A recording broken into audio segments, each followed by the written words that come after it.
All right, kids, it's time to go back to Alabama. What's that? Why Alabama? Because Daddy has some unresolved business with a man named Seabass. And if Daddy doesn't make it out all right, avenge Daddy. Here I come for you, Seabass.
It's so cold here.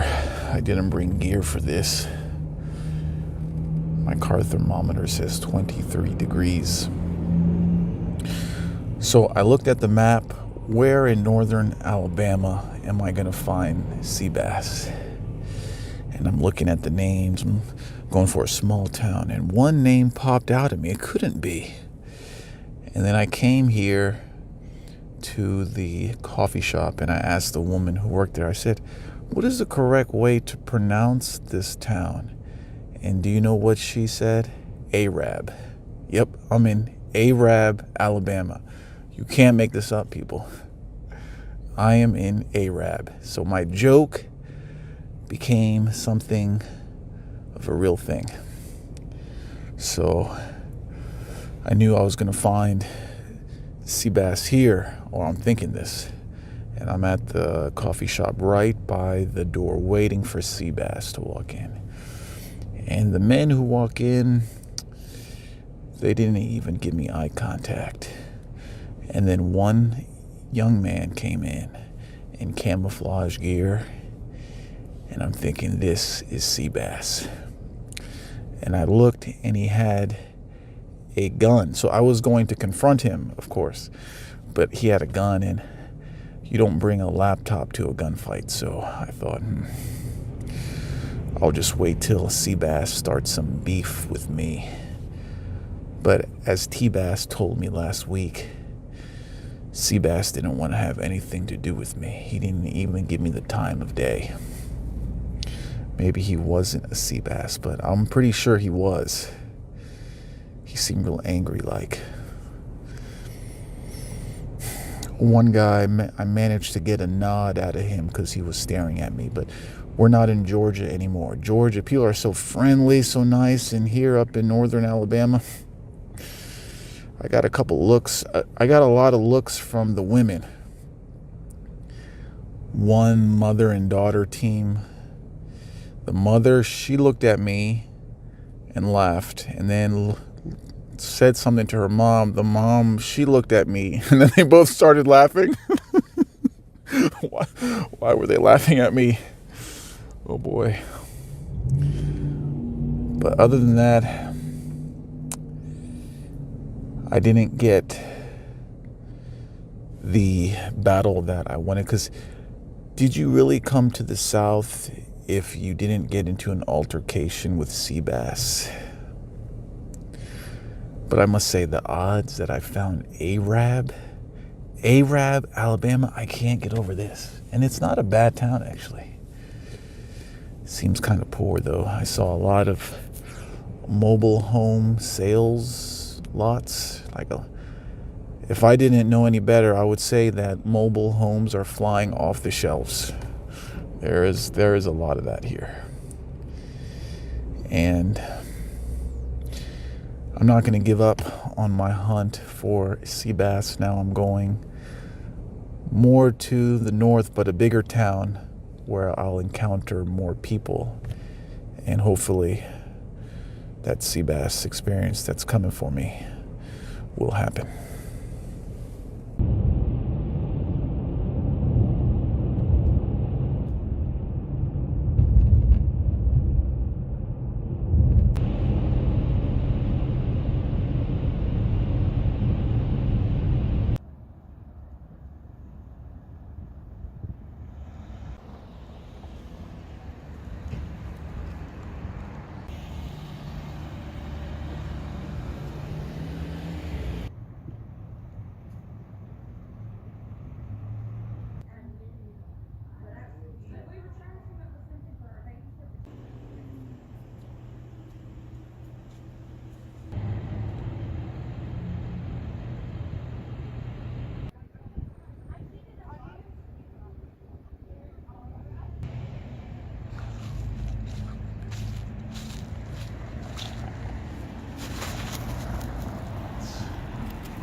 I'm in Athens, Alabama.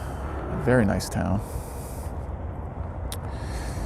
Spent some time in the center, and a little bit of mix of the southern charm with the old town Americana feel.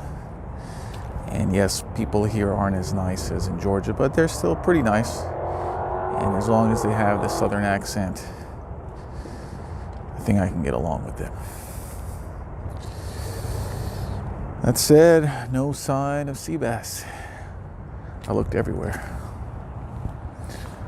Up and down the main streets and the back streets.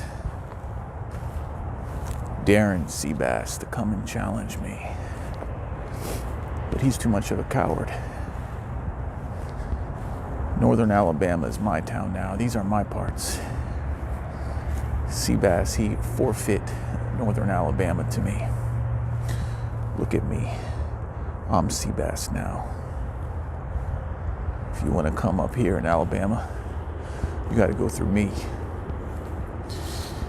And too bad anyway, because we're full. We don't have any more space for y'all city slickers. No. I'm the last one. Now that I'm sea bass. But if you want, you can call me Roosh bass. That's also acceptable. I knew that sea bass was just a big coward. All that big talk about being a tough guy. Who's that guy over there? Oh, never mind. I was playing. There wasn't any tough guy there. So my first order of business as sea bass is to take all of the women that are coming to me. I announce my virility and masculinity to the thin Alabama girls up here in Athens, the 3 or 4 of them that are left. Roosh bass is in town. Don't form a line now. Any second now they're gonna come to me, because I'm more of an alpha than sea bass. Well, sea bass, if you're hiding in your mommy's basement, I came to your town and took over. I took over the whole northern part of your state. Sweet home Alabama indeed, and now I'm shutting it down. No more people coming. This is sweet home Alabama, not everybody's home Alabama. Yeah, me and my faithful virgin Christian wife, we're gonna lay down some roots here. Well, I came, I conquered, and that's it for Roosh bass. So, Roosh bass out. Para todo tipo de eventos. Tenemos amplio surtido en sabores para que escojas tu favorito y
Yeah, baby. 20% of you know where that is, it's fine.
Monstrosity.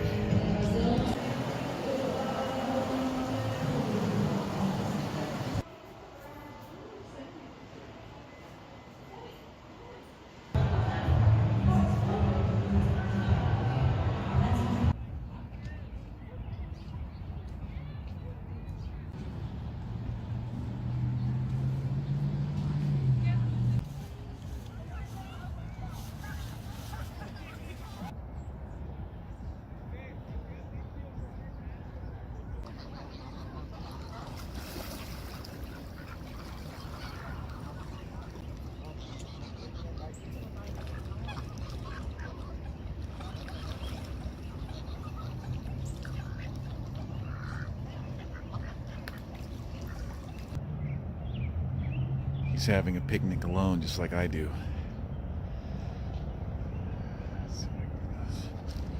Can I sit with you, little guy? Oh, guess not.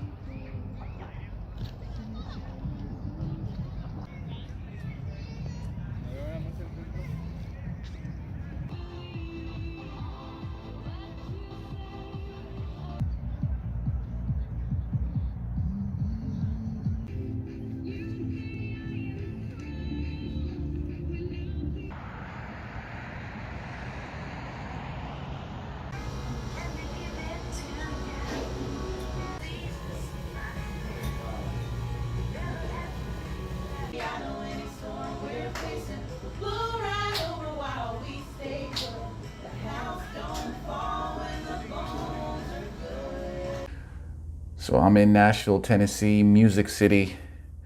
Whatever the city was about, now it's about music. Music everywhere. That's the draw that's going to get you to come here, spend a lot of money to go on Broadway, which is a street that has a lot of bars, honky-tonk bars. With the neon lights, it kind of feels like Bourbon Street in New Orleans. And what is honky-tonk? I didn't know what honky-tonk was. No one told me what honky-tonk is. So I'm studying. Every honky-tonk bar, I looked inside and I'm studying. I'm like, I figured it out. Honky-tonk means whites only. So that's what it definitely means. I didn't see any black souls in the honky-tonk bars. But Nashville is what I thought Austin, Texas would be, with this music-centered kind of vibe, the southern charm. But no, Austin is not like that at all. Austin is a pit. I don't advise that. But Nashville is what Austin used to be, I guess, from what I am told. There's this focus on music. The good news is there's no hip hop on the music. There's none of that, programmed music. Some dude is hitting the buttons to make the bass line. So it's actually live music. It's free. I mean, you can donate to the band, and the music is good. The music is fine, but the baggage attached to it is the alcohol and the fornication. Everyone's getting wasted. So what it is, Nashville is where other tourists from the South come to just get trashed and to forget about all of their problems back in Arab, Alabama. It's kind of, I guess, it was the way the people were. I mean, it's not something that is pleasing. It's just a drunk fest, and you are supposed to appreciate the music, but you're drunk out of your mind. So the one thing is that the tourism industry promotes you coming here to go to Broadway for the music, but the music has this sinful baggage attached to it. So guess what's going to happen? Guess how Nashville is going to be in 5 years' time, because they're attracting the wrong type of people. Yep, it's going to be just like Austin, Texas. If you're attracting people who want to party, who want to intoxicate and fornicate, and these people move here, it doesn't take a city planner to take a guess what's going to happen. And from me talking to people who live here, what's happening is the city dwellers from Chicago and New York are starting to move here. So while the Californians move to Arizona, Texas, Idaho, Montana, Northeast, city slaves, it's too expensive, they don't like it there anymore, but without changing their ways, they come to Nashville, Tennessee. Oh, Nashville's so great, the scene is great, the music is great, but they bring their habits with them, and we know what's going to happen here. So enjoy Nashville while you can. What else? So I got some bad news.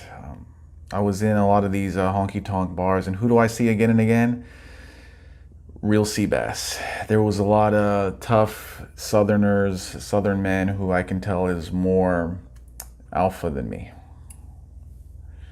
I can tell if I step on their brown boots, they are going to kick my ass just like sea bass does. So unfortunately, after this experience, my pride came down a bit. I can no longer claim to be an authentic sea bass. I thought I was the king of northern Alabama, but here in Nashville, I'm just a small bass. But I still encourage you to call me Roosh Bass. That is my name. I went to the Nashville courthouse. I changed my name. It's now Roosh Bass. So I'm Roosh B now. And if you want to sound a little tougher than you are, just add Bass to your first name and you will be tough just like me. What else in Nashville we have here? It's very, one thing I learned, I thought the South was just one monolithic culture, one type, but really it changes. You know, the way the South is in northern Florida compared to Louisiana, compared to Georgia, compared to Alabama. These are technically the South, but they're different. So there isn't one kind of South. That's one thing that I learned. And the Nashville South is pretty friendly. It's I would say more friendly than the Alabama South. but it's different, and it would take, you have to go to each place and understand what their culture, their food is. So white people in the South definitely have some kind of culture, and that was good to see. Black people in Nashville, they have a bigger chip on their shoulder than in Georgia. I could sense it. Now we're getting that aggro is coming back. It's not as bad as in the Northeast, but I was on the sidewalk and this big black dude with an angry face was walking in the middle. He owned the sidewalk and you had to get out of the way. He bought that sidewalk. So that's kind of the Washington, D.C. thing where they control the streets. So I started to get that vibe here. When in Georgia, that man would have gotten out of the way, asked me how I am doing, and but here you're starting to get a little bit of that thug influence that I didn't see in other parts. I went to a Greek Orthodox church. So you're asking, why did I go to a Greek Orthodox church when it seems like the Greeks don't like Armenian people? I don't know. I think they don't like me. But I went there. People were pretty nice. And that's all I'll say. But I didn't talk to the priest. One thing I'll say, and it was a parish that was huge. There was a lot of people. I went to Holy Trinity.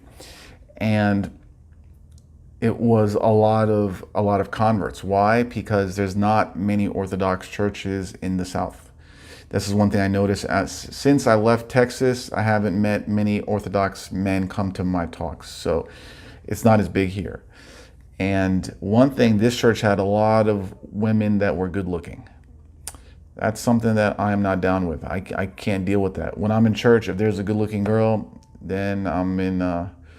Now I have to use all my spiritual willpower to fight that. So what I like about my Armenian church is that the average age of the women there is like 60. So I go in, just old ladies. It's great. It's great. I can focus on God totally. So please don't invite me to churches with good-looking girls.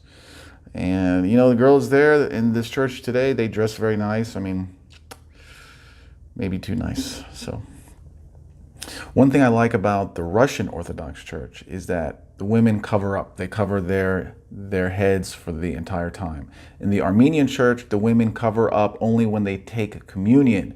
In the Greek Orthodox Church, they don't cover up. So, but I'm not complaining. I know the Greeks are watching me because they made some comments. They made some comments about my time in St. Anthony's, and I'm glad they are watching. I love the Greeks.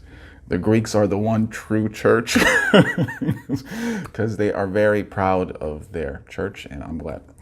Okay, so my 22nd event went really well. It was a pretty large crowd because Nashville is kind of in the center of the South, so I got a lot of people from Mississippi, Alabama, got people from up north in Indiana, and they came and had second mother-daughter duo, so that went well. There was a lot of Protestants in this one. So where did all the Catholic bros go? So there used to be a lot of Catholics, but now in the South there is not a lot of them.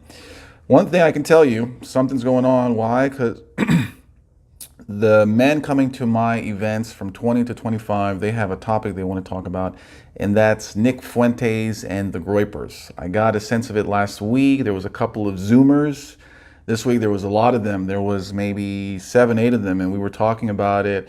And a movement is coming. A movement is coming, and I can feel it. I can feel it. Just the men who talk to me, something is going on. 2020 is going to be an interesting year in terms of conservative politics. So I am Gen X. I'm not a spokesperson for this. This is a Zoomers only. I support them. I support the Zoomers and the Groypers. As Gen X, I took my birthright and used it to bang around the world. So I can't really help them. I can't. I'm not going to even get involved. It's their thing. Trust in the Zoomers. I'll say one thing about them though. They are very sharp. Where they are at 21 in terms of political ability is where I was at 35. And I'm talking to these young kids and like, how does he know all this stuff? So I like to take some credit, like maybe he learned it through me. I don't know, but these young kids, I I don't mean to insult them, but they know what's going on, and I trust in them. So may the Zoomers save us, and I have a lot of hope in them. Okay, so that's all I have from Nashville. I got one more event left, so I want to get excited, but I'm not, because the race isn't finished yet. One more event in Charlotte. If you want to join, you can come. That's next Saturday. So, and after that, so it's going to be 2 more episodes. 1 more episode for Charlotte, then 1 more final episode after that. So let's keep going.